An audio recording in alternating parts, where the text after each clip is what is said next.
Hello folks, welcome to OTD, also known as On The Deck, where you can get all the sports you need in 10 minutes. My name is Adam Orduna, this is my mom Gina. He is a journalist. She's the enthusiast. Oh, I'm always enthusiastic when we talk about LeBron James. LeBron James. Yes, exactly.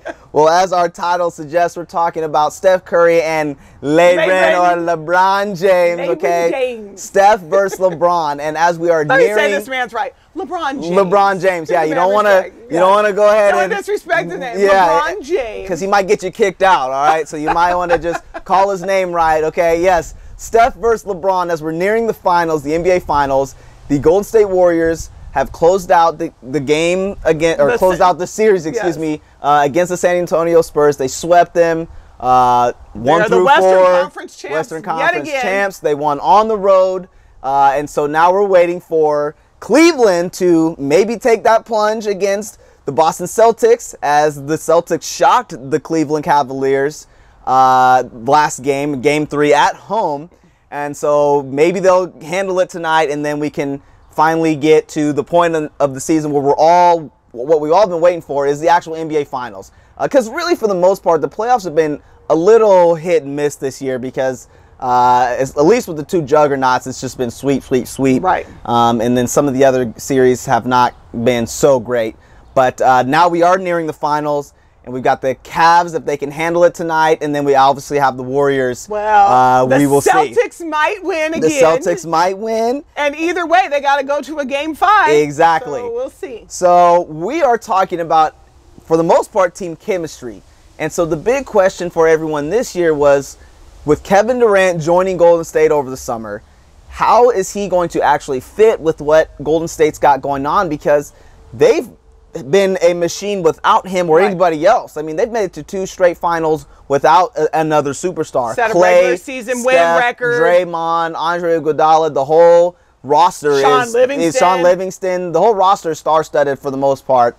And then just adding Kevin Durant, is that going to throw off the flow for what Golden State's been going on and how they've been playing? And so that's been a big question about chemistry, who's going to take the last shot, things like that. So that's kind of the big question for them. As far as the Cavs go, it's been LeBron James talking about he doesn't have enough help. As I am laughing because I was going to say, was he talking about it? Was he crying about it? He's crying about it. Was he out there, I don't have help. We're top heavy. I don't have enough help. Exactly. We're too top heavy. Football player. I'm a football player. We need to spend more money. You're spending the most money than anybody else in the league on players. I don't understand that. So, his team has to get acclimated with him, and he's been not leading by just example and by motivation. His motivation, or how he's been leading, has been complaining and crying and saying all these negative things. And so the big question is, which team has the better chemistry? LeBron James and the Cavs, Steph Curry and the Warriors. I know you've got some points and some thoughts you want to bring up. I have something to say about LeBron? What are your quick hits here on what you feel about this topic here? I think everything I feel about the chemistry on the Cavs can be summed up in the last 2 games. One was a win over the Celtics. Or actually, no, I'll say both of them in the loss to the Celtics. The Cavs lost to the Celtics at home. Yeah. So immediately after the game, the cameras were in Kevin Love's face, Kyrie Irving's face. Yes. And it looked like a hostage video. Oh, goodness. You know how when, it's not really funny, but you know how when those people are like on the border of North Korea and they grab them, the hikers are out there. Oh, yeah. They have to put the video, I am a spy for my home country. I intentionally crossed the border. Okay, that's exactly what Kyrie and Kevin Love look like. Right. They're like, I'm sorry that I scored 11 of 13 threes. We lost for LeBron James. He's the greatest. He's still the greatest. I did everything I could, but I let LeBron down. They literally look like hostage videos. Both averaging triple doubles in both games, and still and they they've been lost balling and the had whole to come time. out and apologize on camera. Right. But then guess what? J.R. Smith, who is one of those round the way guys, got the camera in his face at practice yesterday, and he came out and said, "Well, really, the truth is LeBron doesn't have confidence."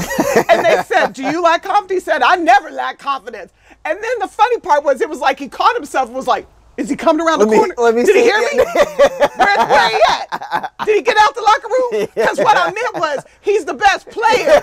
And he literally, go watch the interview. It's exactly what happened. That's true. So if I look at the chemistry at the Cavs, it's like nobody wants to call LeBron out. Right. People are apologizing when LeBron plays bad, even if they played well. Right. And LeBron can tell everybody, my team's not tough. I'm tough. I'm a football. But if JR just said, hey, I think his confidence is gone, he catches himself and like, ooh, did he, you know? Yeah, exactly. Yeah. So, I don't think that the chemistry on the Cavs, you can put a bunch of people together who can shoot threes and be a supporting cast. Sure. But to me, it doesn't look like they're having fun. It doesn't look like there's this awesome team that loves each other. Right. Well, I agree. I feel like there is a fear factor when it comes to LeBron, and when you're talking about the Warriors, I mean, seriously, you know, you look at guys like JaVale McGee. This guy basically was almost out of the league. Oh my God. He joins the Warriors and is now one of the best players on their team. And David playing West, the lights out. A strong veteran, power forward. Yep. Got Stephen A. Smith used to say he's got muscles coming out of his ears because his shoulders are so big. He was with the Spurs last year on a one-year deal trying to win a championship. He basically was out of the league. Matt Barnes has been with 450 literally teams. the last man off the bench. And these guys come on when they come off the bench, they're playing. When they're playing in the game, it is just seamless, flawless. These guys are having fun. Mm-hmm. No one's pointing fingers. Everyone understands. Hey, in the heat of the moment, some things may be said, but. You know, I like what Draymond did when the All-NBA team came out. Yes. And Klay Thompson didn't make any of the teams. Right. You know, Draymond was defending his boy, and of course that's kind of what you have to do. But I feel like he fully meant it. And when he did say, no, I was going to say, did LeBron make a statement about Kyrie not making the team? Not one comment. What? Not one comment. Oh, because only one Cavalier made any of all three NBA teams, Exactly. and LeBron didn't come out and defend any of his teams. Exactly. And it was one of those situations where Draymond even said it. He was like, you know, I think he's one of the top, talking about Klay Thompson, he's like, he's one of the top 3 players on our team, meaning Steph, Klay, and Kevin Durant. He wasn't even talking about himself. Right. He understands his role. These guys understand their roles. When it comes to LeBron James and the Cavs, it seems like when they win, it's I did well, or he'll try to deflect it a little bit, say yeah, so and so did well. But when they lose, everyone's still trying to pump up LeBron as the greatest. Let's just call it what he is. He had a bad game, or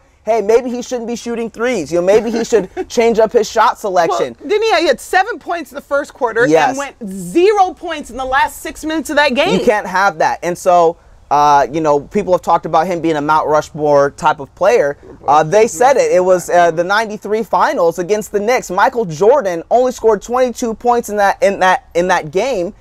He ended up basically getting all of his points from the free throw line. Mm-hmm. So it's like there are ways for you to still contribute and score points without having to kind of be a black hole of the offense, if you will, because, LeBron is the best player on the court. So you want the ball to filtrate through him. But at the same time, if his shot's gone that day and he's not hitting, you got to find a way to contribute elsewhere. But don't you feel like that's really our point? Because if you have a team with chemistry, you can trust other people. You're going to contribute in different ways, like you said, from the free throw line, or hustle your defense, or lead the team and assist that day. Yes. Because you're giving it to everybody else. LeBron wants the ball, and even if he's cold, he's going to, what did I always tell you? A missed shot is a turnover. Exactly. If you're not able to rebound the basketball, a missed shot's a turnover. And that's really kind of where it went to that game 3 was all the missed shots were turnovers, and then it came down to the end.